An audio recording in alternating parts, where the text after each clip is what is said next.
Este artículo fue tomado de la página de Federalismo de 1689 en español y se lee con el permiso del hermano Luis Torrealba. La necesidad del pacto de obras para el Evangelio. Hay un dicho común entre creyentes acerca de la doctrina de la justificación. La justificación es como si nunca hubiera pecado. Pero este dicho solamente contiene una mitad de la verdad. La otra mitad es la justicia imputada a creyentes por medio de la obediencia perfecta del Señor Jesucristo. Si no tenemos su justicia perfecta, nosotros mantenemos a pie adelante de Dios condenados igualmente como el profeta Isaías cuando vio la santidad de Dios en su visión, en Isaías capítulo 6, versículos 1 al 5. Esta doctrina de la imputación de la obediencia perfecta de Jesucristo es negado por muchos que profesan ser cristianos, mayormente debido a la influencia de la teología dispensacionalista, lo cual ha negado el pacto de obras, porque la palabra pacto no sucede hasta el capítulo número 6 de Génesis, lo cual describe el pacto con Noé, y por eso no hay un pacto de obras o un pacto con Adán en la Biblia. Por ejemplo, aquí es un dicho de dos teólogos dispensacionalistas que enseñan en el Seminario Teológico de Dallas, ubicado en Texas. Ellos dicen que Cristo solamente pagó la maldición de la ley en nuestro lugar, pero no obtuvo justicia perfecta para nosotros por medio de su propia obediencia. Según estos dos teólogos, Darrell Block y Chaim Blanching, Jesús solamente fue obediente porque si hubiera pecado, entonces no podría morir en nuestro lugar, pagando la maldición de Dios. Pero ellos no incluyen la necesidad de la justicia perfecta de Cristo imputado a los creyentes. En Gálatas capítulo 3, versículo número 10 al 13, Pablo explica cómo la muerte de Cristo fue cumplida y por eso terminó el pacto mosaico. Cristo nos redimió de la maldición de la ley, habiéndose hecho maldición por nosotros, porque escrito está: maldito todo el que cuelga de un madero. La Biblia de las Américas en Gálatas capítulo 3, versículo 13. Cristo tomó la maldición del pacto mosaico sobre él mismo para cumplir las exigencias de Dios. Esto no hubiera sucedido, sin embargo, que él mismo fuera un pecador quien necesitara expiación por él mismo. Pero Pablo dice en 2 de Corintios capítulo 5, versículo 21, al que no conoció pecado le hizo pecado por nosotros, para que fuéramos hechos justicia de Dios en él. La Biblia de las Américas. Él fue completamente obediente a las exigencias del pacto mosaico. Por esto, los que están en Cristo son llamados justos. Ver la referencia en Deuteronomio capítulo 6, versículo 25, 1 de Corintios capítulo 1, versículo 30. Y encuentran la maldición de la ley cumplida por ellos.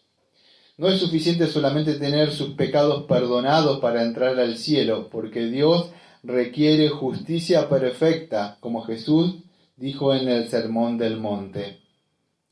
Por tanto, sed vosotros perfectos como vuestro Padre Celestial es perfecto. Ver Mateo capítulo 5, versículo 48, tomado de la Biblia de las Américas. Pablo explica la importancia del pacto de obras cuando compara a Adán a Cristo. En Romanos capítulo 5, versículo 12 al 21. Si Adán no fue nuestra cabeza federal, entonces según Pablo tampoco Cristo fuera nuestra cabeza federal. Si Adán cayó sin representar nadie federalmente, entonces Cristo murió solamente por él mismo. El teólogo A.W. Pink explica la necesidad del pacto de obras para presentar el Evangelio, porque si uno niega el pacto de obras, entonces puede resultar en la negación que Adán fue un cabeza federal. El hecho de que Adán fue un cabeza federal, lo cual afirman aún creyentes que niegan el pacto de obras, suponen que había un pacto de obras en el jardín porque la palabra federal es igual que pacto. Adán tuvo que ser un pacto con Dios para ser una cabeza federal. Los dos hechos no pueden ser separados. La desobediencia del primero, o sea, Adán, fue la fundación judicial para nuestra condenación. La obediencia del último Adán fue la fundación legal sobre la cual Dios solamente puede justificar a un pecador. La sustitución de Cristo en el lugar de su pueblo, la imputación de sus pecados a Él y su justicia a ellos, es el hecho esencial del Evangelio. Pero la doctrina principal de ser salvo por medio de lo que la otra persona, o sea, Cristo, ha hecho solamente, es posible sobre la fundación que nosotros fuimos perdidos por medio de lo que otra persona, o sea, Adán, hizo. Los dos se ponen de pie o caen juntos. Si no hubiera sido un pacto de obras, no hubiera sido muerte en Adán. No habría ninguna vida en Cristo tampoco. Concluyendo, vemos la importancia de la teología del pacto en el Evangelio. No es un sistema abstracto para teólogos, pero el contrario es muy práctico de cómo estudiamos la Biblia y cómo entendemos el Evangelio mismo. Aunque este método de interpretación no es consistente para los que niegan el pacto de obras, porque el pacto davídico no usa la palabra pacto. En 2 Samuel capítulo 7, versículo 8 al 17, a pesar de que nadie niega que había un pacto davídico, porque los elementos de un pacto son presentes, aunque la palabra explícito pacto no es usado. Luego la Biblia llama a 2 Samuel capítulo 7, versículo 8 al 17 un pacto. En 2 Samuel capítulo 23, versículo 5 y Salmo 89, versículo 3 al 4, lo mismo. Concepto de interpretación es usado para el pacto de obras, aunque en Génesis capítulo 2 la palabra pacto no sucede luego en el Antiguo Testamento, es llamado un pacto, o sea, en Oseas capítulo 6, versículo 7, y en Isaías 24, versículo 3 al 6. Y también por Pablo en el Nuevo Testamento, en Romanos capítulo 5, versículo 12 al 21. La Biblia nos da una interpretación infalible, o sea, sin error de sí mismo, y por eso cuando la Biblia refiere a otro pasaje en la Biblia es sin error, aunque sucede en otra parte de la Biblia. Esto es porque la Biblia no solamente fue escrita por hombres, pero también Dios, quien es el autor principal por medio del Espíritu Santo de todos los libros de la Biblia.